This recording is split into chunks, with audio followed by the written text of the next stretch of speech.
And we are live. Hello, welcome.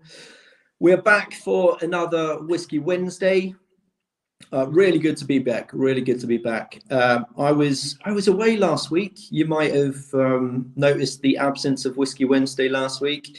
It was the school half term, so yeah, I was at home with my little man for the week. Catching all the Pokemon and jumping in all the puddles and eating all the sweets under the sun. So, yep, that explains the bags under the eyes. You have a week off hoping it's going to be nice and relaxing. But a 4.5-year-old has other plans, of course. But anyway, we are back this evening. So welcome to you folks joining in, and I'm going to invite you at this early stage to get yourself comfy, pour yourself a dram, and yeah, get ready for some MMD updates. So where do we begin? Halloween competition. I see some very, very cool pictures coming into some of the posts on our Facebook feed. Excellent job all round. Excellent job all round. And I think we have announcements of a winner from that competition later this week, I believe. So yeah, keep an eye out for that. And it's not too late. I mean, of course, you know, if you're not already a member, join the Murray McDavid Whiskey Club on Facebook, where you can just send us your pictures of your Halloween outfits. Love to see them. If they're whiskey themed, I think you get bonus points for that, most definitely. Not seen too many whiskey themed Halloween costumes this year. So it would be very entertaining to see the creativity out there. That's what we love, a bit of creativity and dramming along at the same time. So Halloween, we're on the 1st of November now. So I guess we start talking about Christmas. Melissa Briggs tuning in. Hello, Melissa. I was going to make an inappropriate comment about Melissa Halloween costume. We'll pick that conversation up tomorrow, Melissa. Sorry, you got into my head there. So events, what have we got coming up? Where can you come in and try some excellent Murray McDavid whiskies? Well, next weekend we return to Hampton for the Glasgow Whisky Festival next Saturday, a week on Saturday, and it will be my first time there. Murray McDavid, of course, have been going for a good few years, and you know, we've been showing our latest and greatest whiskies. That won't change.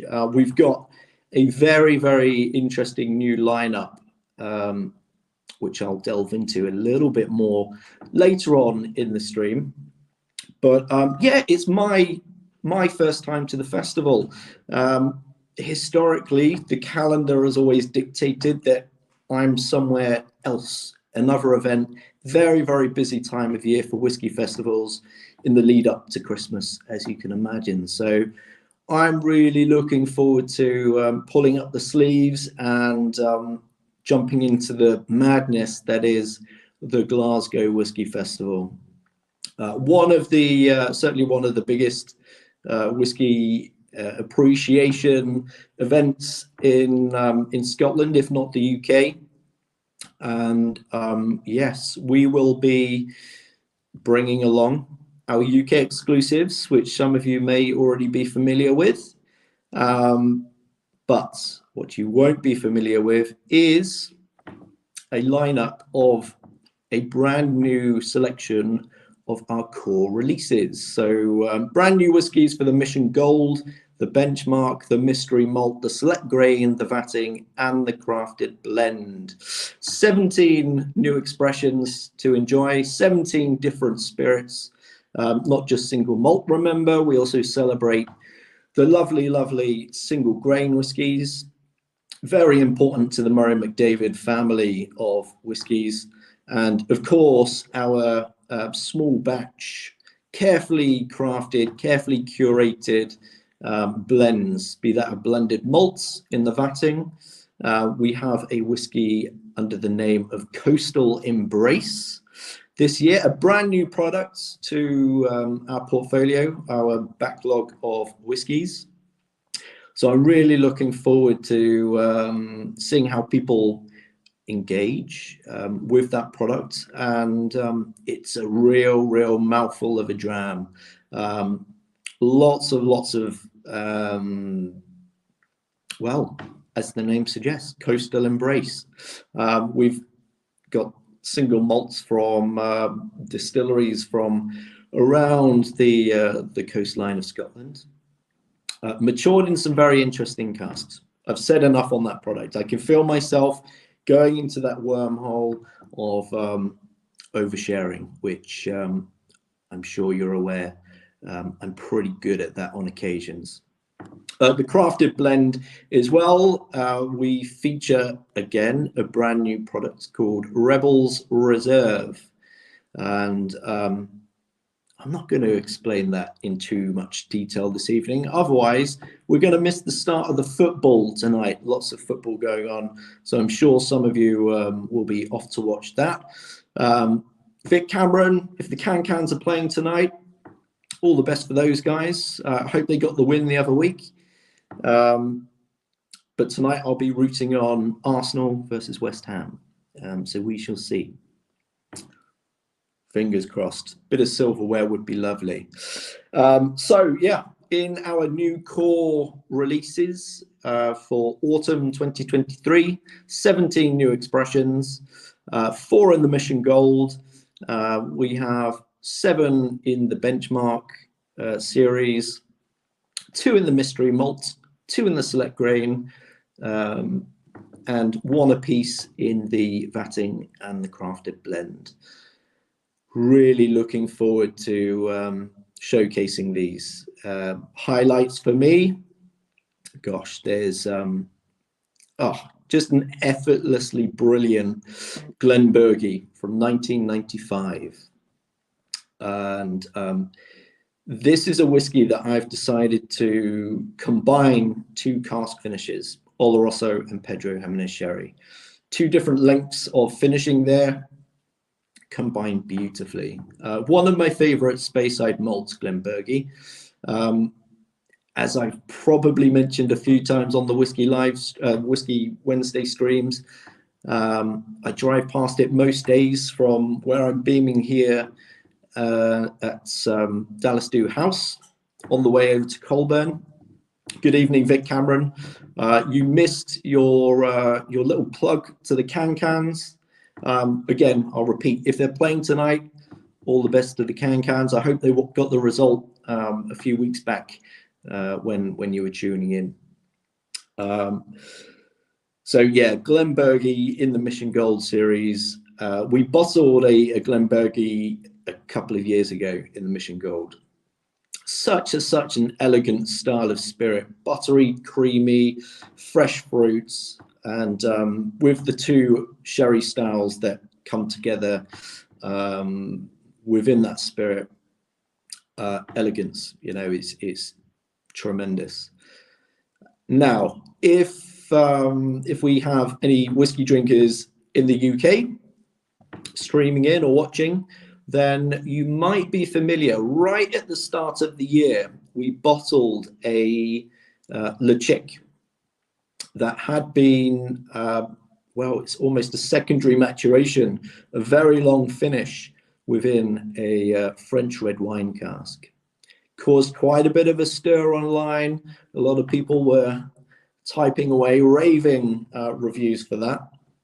Well, I can tell you, it returns in a slightly larger, well, I say slightly larger batch. The one we bottled at the start of the year was bottled from a single cask. This is a vatting of 2 casks coming together. And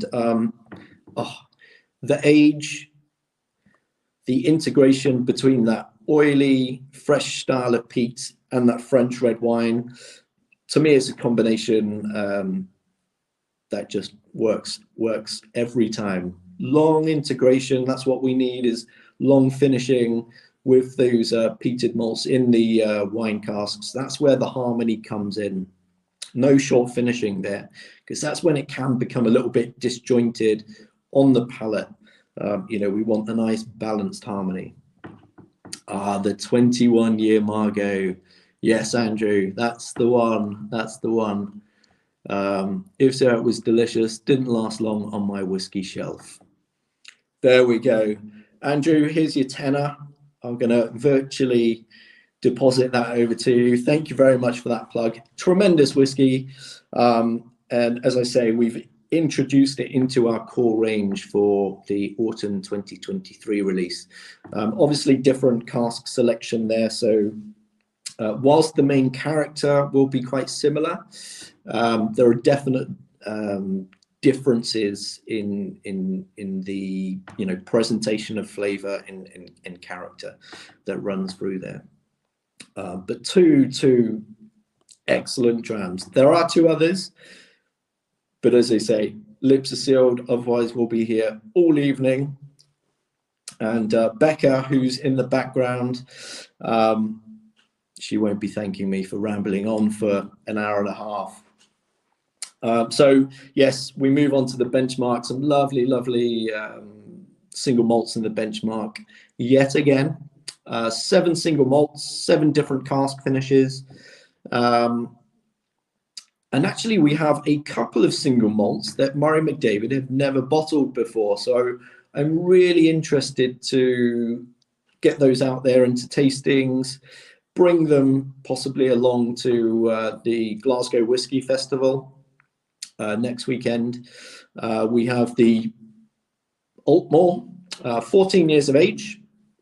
That has been finished in Koval bourbon casks. So Koval, our cask partners over in Chicago, historically have specialized in producing the really lovely small 110 bulk liter casks, just a bit smaller than a quarter cask. So we get a really lovely pickup of character from the really quite unusual bourbon from Koval Distillery. Unusual in the respect that their mash bill is certainly not a typical mash bill. 51% corn and 49% a grain by the name of millet. Gives a real lovely kind of fleshy mango, a little bit of a nutty element to the sweet, creamy style of bourbon that you might be familiar with. So that is bringing in a really lovely characteristic to the Altmore. Classy dram, that. So looking forward to the reviews that come in for that one.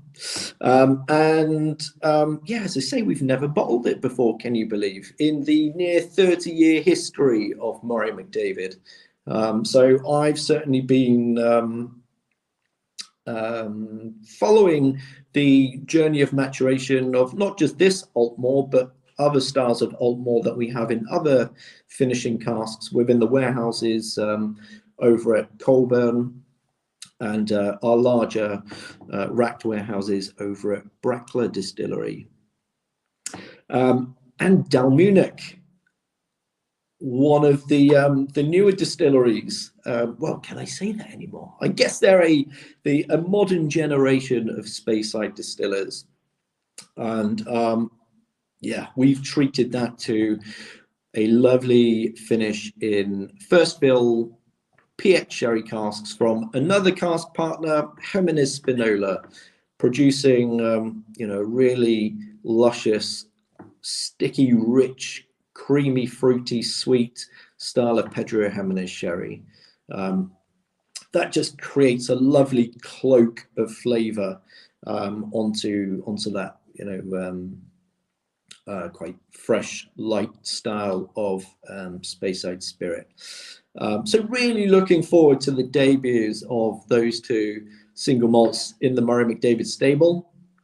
And and there are 5 others, can you believe, within the benchmark series. We got some heavy hitters within there. Of course, we have our peated contingency in there. There will be an Islay.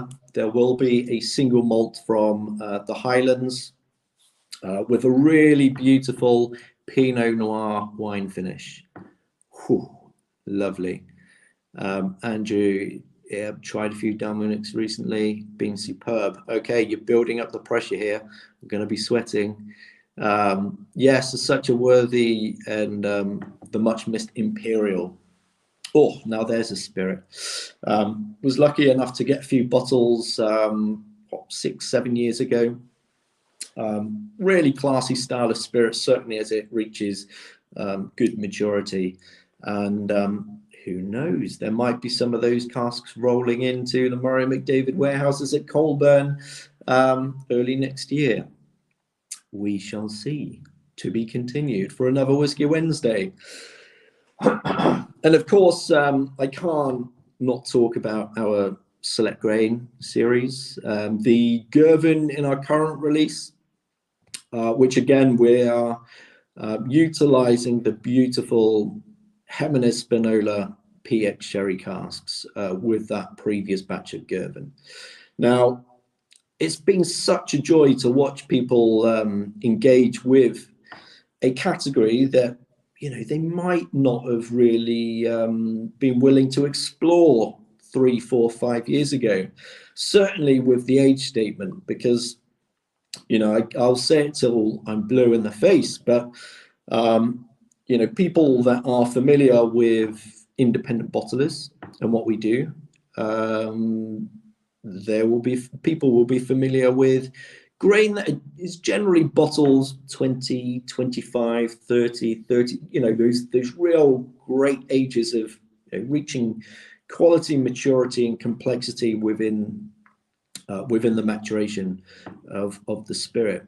Undeniably brilliant, undeniably beautiful, and lovely drinking whiskies. However, you know, back in 2015, we were really the first independent bottler on any scale to adopt the practices of maturing grain young. Now I say young, you know, the Girvan that we bottled earlier this year, actually, no, I think it was late 2022. It was just 11 years of age, and, you know, perfectly good age for a single malt. But back then, you know, these younger grains were quite a challenge for people to kind of understand that, you know, oh, grain can only be bottled at a, you know, serious age to be any good. Well, the trouble is most grain, you know, 5-6 years ago, and still most grain bottled by independent bottlers today, will have been matured for 20, 30, 40 years in generally refill bourbon casks, refill sherry casks. Casks that are really great for long-term maturation to develop the complexities, but also let the, let's say, more refined style of the spirit of grain whiskey, those refill casks allow the spirit style to sing a bit more. Now, I really wanted to create a new wave of grain whiskey, and that was young, you know, re-racking young grain from refilled bourbon hogsheads, which, you know, a 10-year, I've seen some, you know, 10, 15-year-old grains just a few shades darker than our lovely Danderleaf water here, which of course, you know, you're not really going to be presented with any depth of flavor or character. So yeah, you know, saw an opportunity, saw a bit of a gap in the, you know, on the whiskey shelves. Let's pursue grain at a younger age, be a little bit more heavy-handed with the cask maturation using those first fill casks. And we do actually have another Girvan grain coming in to our autumn 2023 release. But instead of using just one style of cask finish, we've actually combined 3 different cask finishes for this grain. So, you know, really going in hard on building the flavors using the casks themselves.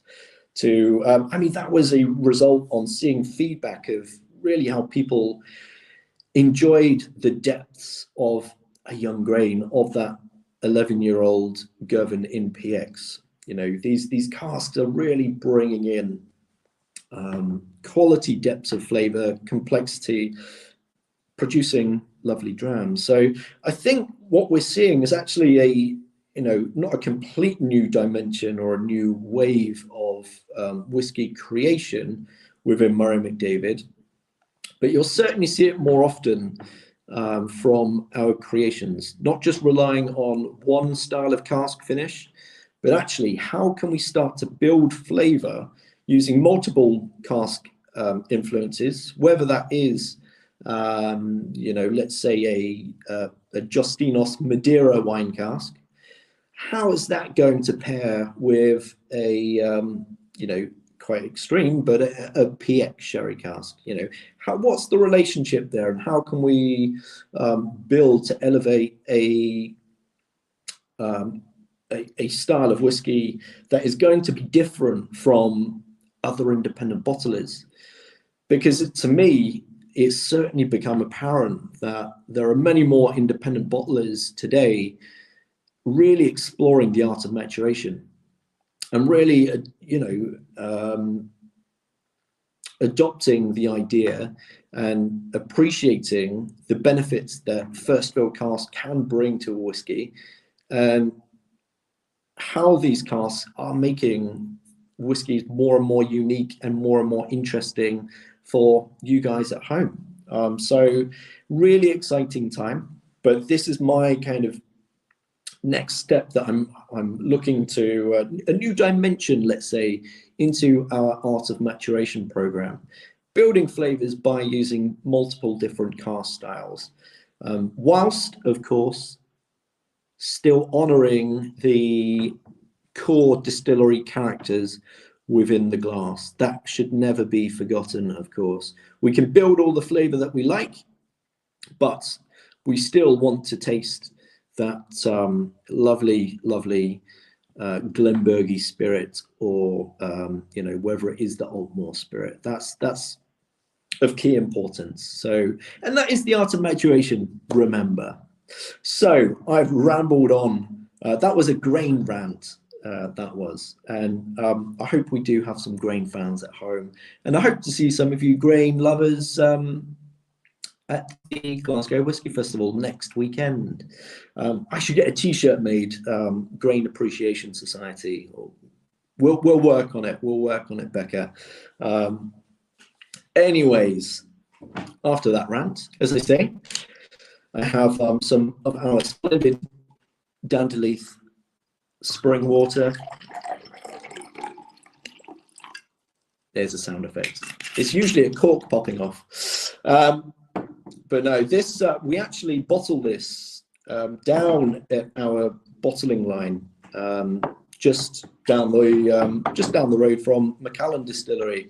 As you're driving from Colburn, south of Elgin, down into Craigellachie, you'll see our bottling hall on the left-hand side as you drive towards Aberlour, and that's where we bottle our single cask whiskies.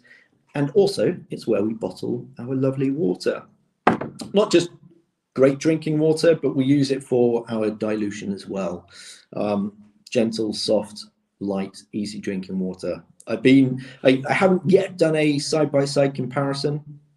I need to either take some water back home with me down south, but I've been told that this head and shoulders above the water that we have running from the taps in Cheltenham Spa.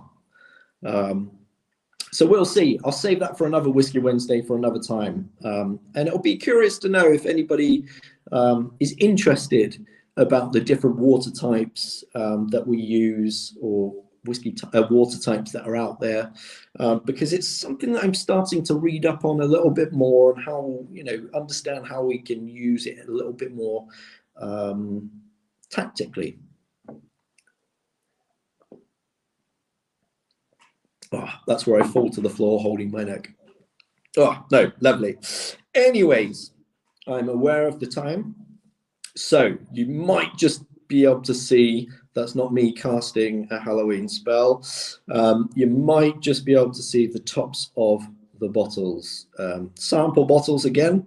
If you joined me for the Whisky Wednesday video a couple of weeks back, then you would have seen the first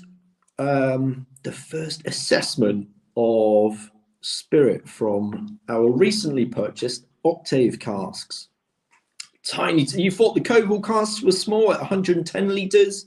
These octave casks are just capacity of around 64 bog litres. So, near enough half the size. Again, 8 of those will go into a sherry butt octave.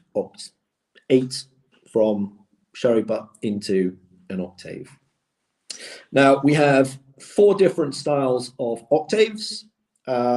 Same shape, same size, but they have been used to, they've previously held 4 different types of sherry. PX sherry, Pedro Jimenez, sticky and sweet, rich and fruity. Oloroso, drier style. It's a dry sherry. Think of those whiskies that deliver those Christmas cakey notes. Classic style. Certainly nowhere near as sweet or as indulgent as the PX. Becoming very, very popular, the PX sherries. And we have the 2 very quirky styles, or quirky, maybe the wrong word, but uncommon, rare. We have the Amontillado sherry, and we have the Palo Cortado styles of sherry. Now, like last time, I have 4 different styles of sherry casks, the same spirits. Now, last time I showed you a different spirit. Here we are going to look at, or I'm going to pour and assess the developments of this spirit, and maybe you want to have a little guessing game. I'm going to give you a little bit of a clue. I think we filled these early September, I seem to recall, so nearly 2 months in these little casks. Now you might see the spirit here, and think, God blimey, 2 months in sherry octaves, that is absolutely phenomenal. This particular spirit actually started life in a big old traditional sherry butt. So already started off with a level of influence of sherry, not just on the aroma and taste, but also, there was a little bit of color already naturally starting to emerge. I say starting to emerge. That spirit had been in those casks for 14 years. So yes, we have a lovely wave of sherry already at the base of this spirit. Now you might think, crikey, what are they up to over at Murray McDavid? Why are they sticking a 14-year-old single malt into these really small, really reactive styles of sherry casks? Well, I can tell you, in the 9 years that I've been with Murray McDavid, this is the heaviest, the most dense, oiliest, and peatiest spirit that I've ever seen roll into Colburn. Stunning spirit. Murray McDavid did bottle a few casks of whiskey from this distillery way back in the day.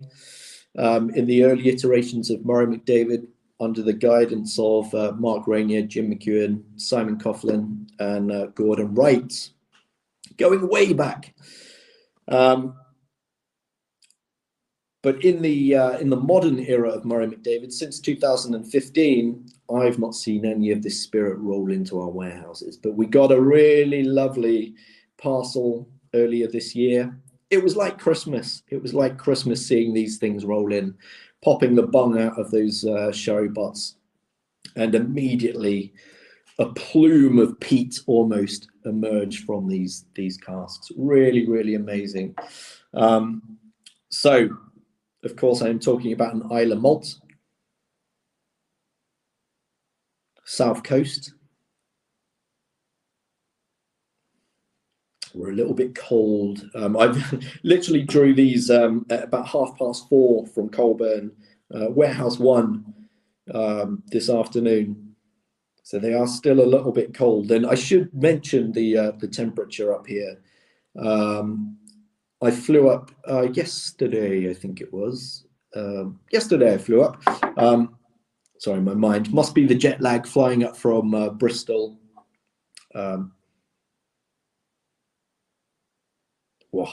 But the Palo Cortado there, you get waves of that coastal influence, really quite briny.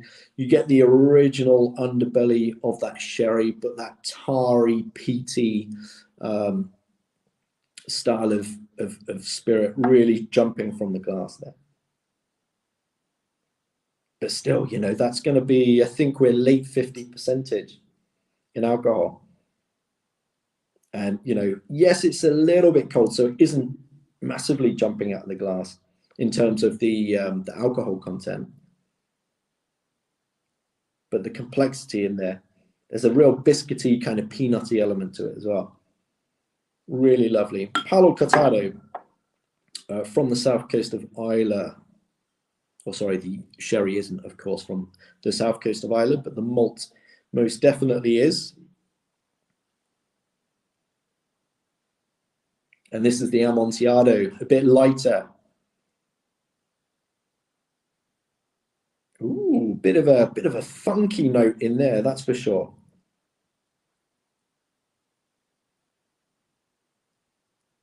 Big lashings of that tarry Islay influence there. The initial base note of that sherry does come through, but you have that really quite dry salinity.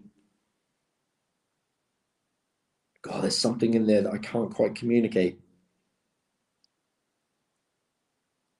Because in all honesty, I haven't explored a huge amount of whiskies that have been finished in the Amontillado casks. So building that mental vocabulary of what these casks can achieve. Every day is certainly a school day. But, as I started off talking about these, assessing that initial spirit from those from those sherry butts, it was so clear to see that, that spirit could be further matured in pretty much anything. I had some ideas, but with with this pedigree of spirit and with the scarcity of this spirit, there's only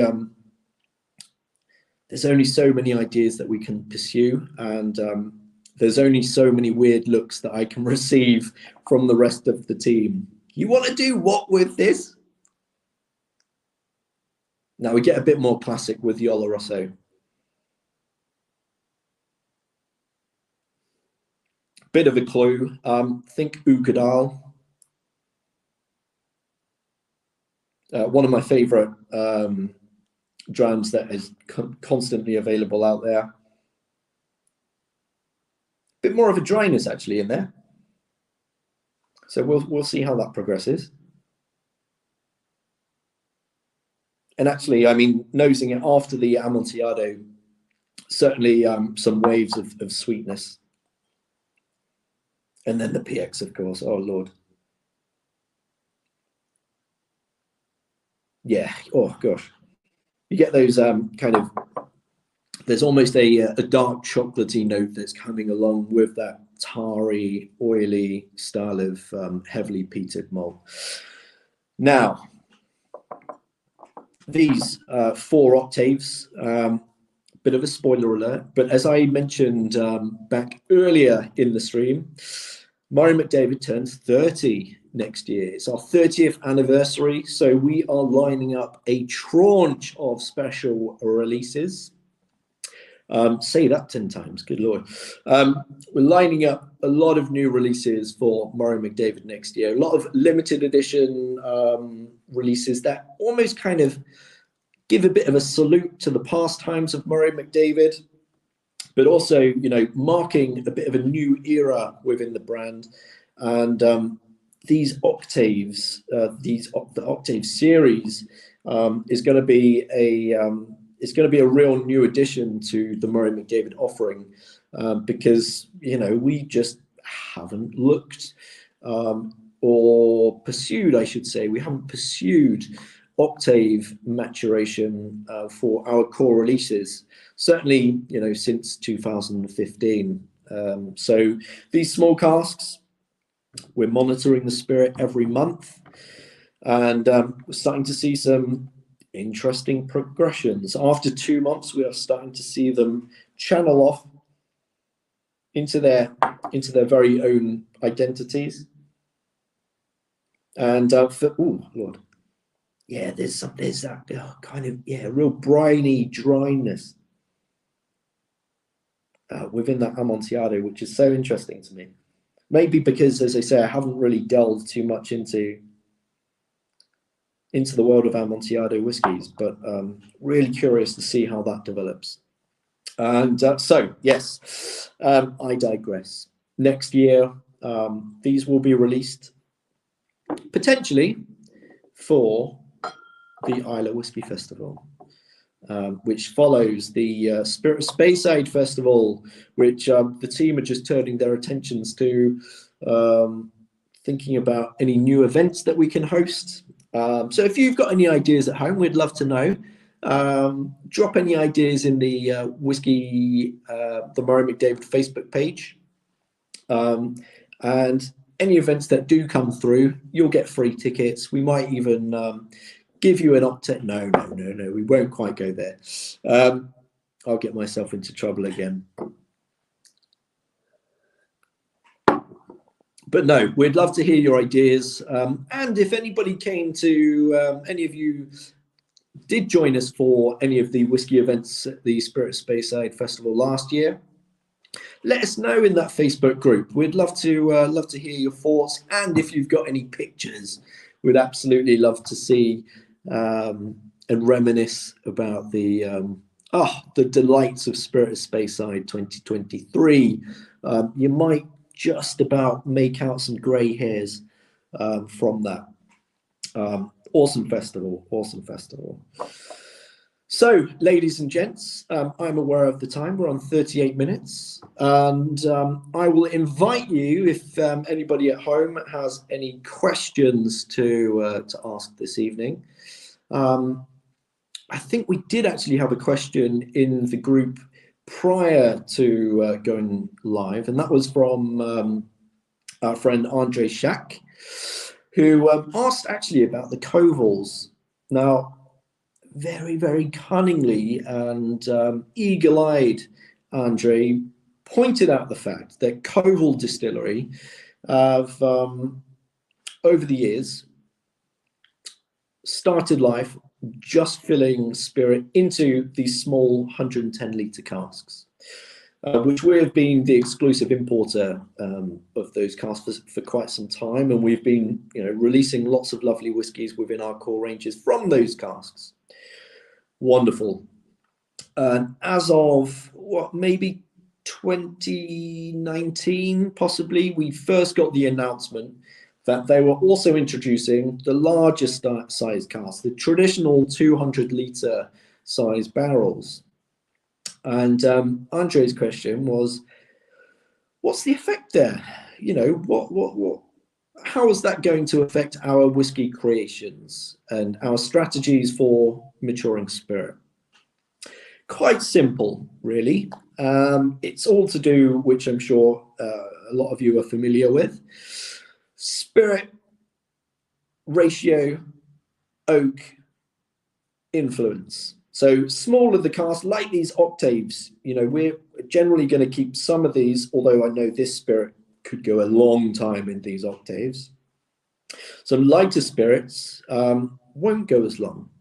So with the smaller covals that we have, the 110s, generally we use those for shorter term finishing, anywhere between, well, we've historically released finishes from the covals from 12 months, and actually the longest we've pushed it is about 6 years in those little casks. These standard American barrels size from Coval, here we're talking about, you know, we can actually sit stock down in those for a much longer, much extended period of time. So I'm going to be watching along closely to see how actually we can allow the spirit to achieve more complexities over a longer period of time and start to understand how the influences from that American oak, from the different American whiskey influences, integrate with those complexities of spirit that accrue over time. So yeah, it adds a new feather to our cap, feather to our bow. It's the jet lag. I'm going to blame that one. We're going to see how those, but the strategy is with the larger casks, we're going to allow those to, for longer term maturation. The smaller casks, which they still produce, we're going to use those for the, you know, year to 3 year finishing as a general house style, depending on spirit type. But yeah, like we would a bourbon barrel from Jack Daniels or Jim Beam. You know, we're going to use those for long extended periods of time. Really interested to see how the rye barrels, 200 litres, how those progress spirits. That's going to be one to watch. Love it. Anyways, I didn't see any questions coming in. So on that note, if you do have any questions, feel free to comment in the Whiskey Club group on Facebook, and either Becca or myself will get back to you on those. Let us know what you're drinking as well this evening. That would be great if you are drumming along. I'm off to watch the football. Cheers to you folks at home. I'm going to write some notes about these South Coast Islers, which I'll reveal more at a later date. Cheers, folks. Thanks for joining, and see you in 2 weeks. Every 2 weeks, the Whisky Wednesday videos. So cheers. All the best. Take care now.